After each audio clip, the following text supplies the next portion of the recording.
Alright, so I wanted to make a quick video, and I was gonna do it over top of like YouTube videos and whatnot, but I don't really have any like editing software or the means to like make like a great video out of it at the moment. So instead, it's just gonna be like short, to the point, and I'm gonna talk a little bit about like what I think are the best jungle champions on the patch, what makes them good, why they're good, and like what situations that people might want to be like playing these champions. So I'll talk a little bit about competitive play and about solo queue, but the most obvious one that I alluded to in another video was Graves, and we can see Graves being the absolute highest priority in competitive play, and like for junglers, and we can see that Graves has taken over solo queue with a very high pick rate, ban rate, win rate, the full works. And so if Scuttle Crabs become more valuable, then Graves has an extremely strong level 2, level 3. He is very good at contesting these kinds of things. Graves is also good into other aggressive early junglers, especially short range champions, because if they have to come into his range, then his damage is extremely high, and he basically auto wins any trade that you're forced to come into the range where he gets full damage. And he gets a free knockback on the Scuttle Crab to make sure you can kill it as fast as possible. And if junglers get a little bit less EXP, then it's more important that you're able to farm your camps and make sure that you can keep up with them. And Graves is one of the faster farming junglers right now, and he scales really well with it, and he's always going to make great use out of his money. And Graves is also good at holding choke points with his W. Graves scales well into the game if they have a lot of tanks. So if there's a lot of tanks in the game, which there have been a lot of tanks, then Graves is one of the few champions that's going to scale to do meaningful DPS to these tanks while still being relatively safe himself. So Graves is one of very few champions that can survive the tank meta without necessarily being a tank himself. So in competitive play in particular, we're seeing tons of tanks. We're going to see more early game focus in solo queue. Obviously, that's always been a thing, but tanks in solo queue are also relatively strong. But you have to be a tank that can at least skirmish early. So the next pick I wanted to get to, a little bit less prevalent in competitive play, but really popular in solo queue right now, is Xin Zhao. Xin Zhao has a really strong 2, a really strong 3. He's a great skirmisher. He has really solid, reliable ganks early, and there's not really any barrier to entry to Xin Zhao. Basically, if you can click on somebody, then you can get the full output of Xin Zhao. And he is extremely reliable, and he pulls pressure later in a fight without necessarily... He doesn't have to be fully tanky to act as a tank, which is to his benefit. So his ultimate forces you to come within close range of him, so it basically either buys him a few seconds of safety from the enemy carries or forces them to compromise their positioning, their ideal positioning, to damage him and to make sure they keep pressuring him. So Xin Zhao is a little bit vulnerable. I think like if anything becomes good enough in solo queue, then it will be seen in competitive play, and we've started the season in competitive play, and I think if he doesn't get changed, then we will continue to see him in competitive play, because I think he is very strong, he's very reliable, and his early game is very potent. And you have to respect his ganks and his early skirmishing power a lot, and then he fills like a pseudo-tank role later in the game without having to build like a full tank. And that's something that not very many champions can offer, and that's really valuable. Alright, so solo queue pick right now will filter into competitive more and more. Third champion, and I would put these 3 champions, actually I'd put 4 champions in like tier 1, with like Graves I think is like the highest. And Trundle has been a competitive staple for a little while, and he's starting to become more popular in solo queue as well.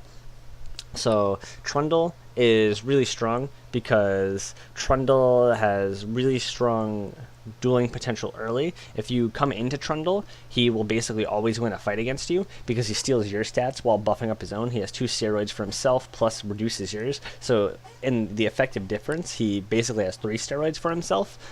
And then with his ultimate, he ends up stealing more of your stats while giving himself more. So he ends up ultimately post 6 like having what's effectively 5 steroids in a short skirmish or in a duel, and that makes him extremely hard to contest when he can actually get into range of you. The problem for Trundle is that he has a really hard time getting into range. Trundle has relatively poor ganks overall, and doesn't scale as like a big damage threat like Graves does. So like Graves has poor ganks, but he scales great as a damage threat to be able to team fight later in the game. Trundle will always be a good team fighter as long as there's something meaningful for him to ultimate, and the more things there are for him to ultimate, if there's reliable things for him to use, then he can become really tanky for low investment, and that's really valuable. The theme of like what's good on junglers right now is champions that can be really valuable with low investment, or that they can have like a reliable output. So Graves has a reliable output. He can always farm. He can punish people that overextend. He has extremely high damage. He scales well into the game.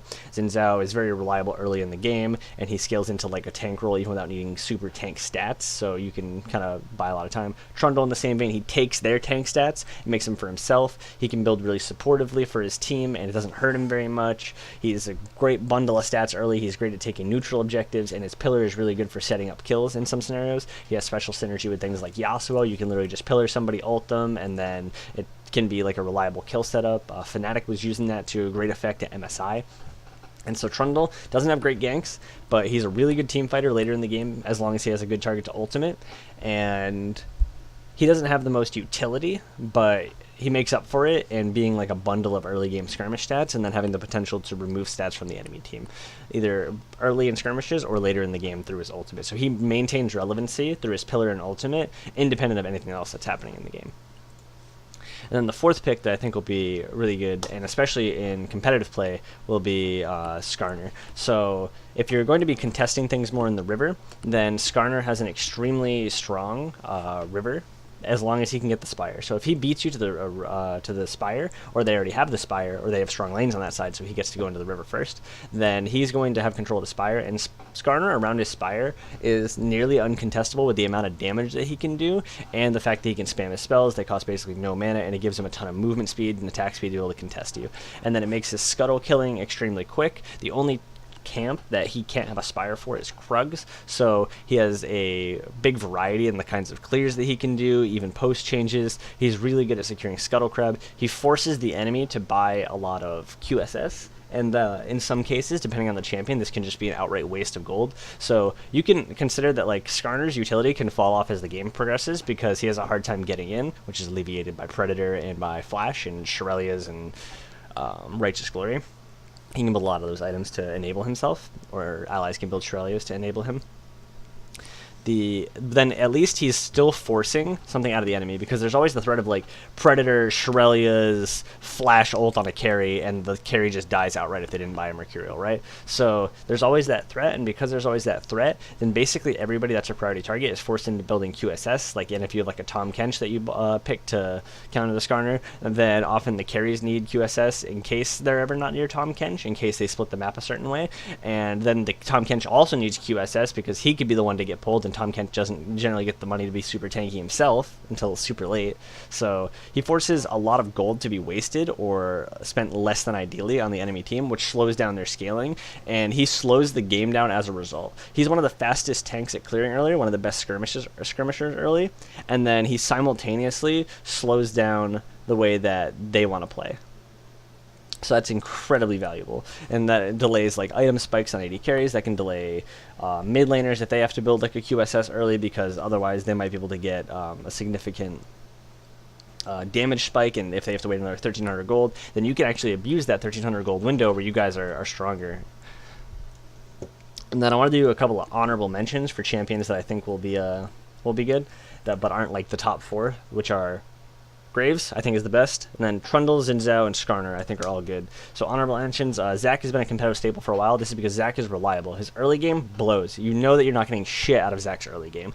What Zach is good at is Zach has the best engage in the game from a jungler. He does it super reliably and from a very high range, and you can queue up your ultimate while you're in your E, so unless your E gets interrupted, then you can always buffer your R to be immune to CC and then drag people back. And if they don't have flash for it, then they basically just, if they don't have flash or Tahm Kench on the outskirts or Morgana, they basically always just get engaged on by Zach. So Zach will continue to be a competitive staple. Warwick will always be good in solo queue. He's really reliable. He's always really healthy in the jungle, and there's no scenario where Warwick is not going to stay relevant unless he just gets nerfed into Oblivion in the jungle.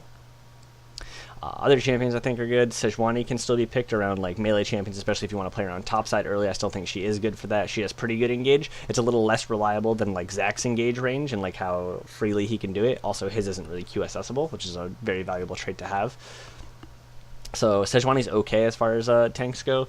Where's Olaf? Olaf is very good because Olaf has very reliable output as well, because it's very hard to stop him when he's doing his job. So Olaf can invalidate squishy champions in some regards. Squishy immobile champions have a really hard time dealing with Olaf running through the team, and sometimes it can be hard to peel. So Olaf pulls a lot of pressure and forces the team to deal with him via his ultimate. And he's also a very good early skirmisher. He has some mana problems, but he clears the jungle extremely quickly, and Olaf will continue to be a popular pick as well. I'd put him in an easy tier 2, maybe slightly below the others, but not much. He's not as good in like solo queue, but still very good. And then I think Kha'zix is still very good for solo queue specifically, and he can be good in a competitive play because he forces people to play a different way than normal, and changing the tempo of a game can be really valuable. So if you're playing as Kha'zix, then you have a lot of pressure that you can exude with your invisibility, and they have a lot of pressure that they have to respect that they wouldn't have to respect if you were any other champion. So Kha'zix specifically demands this certain kind of respect that you have to play around, and people in competitive play aren't comfortable playing around it in a lot of cases, and people can easily be caught off by like the range with which he can approach and the distance that he can cover safely and pressure from.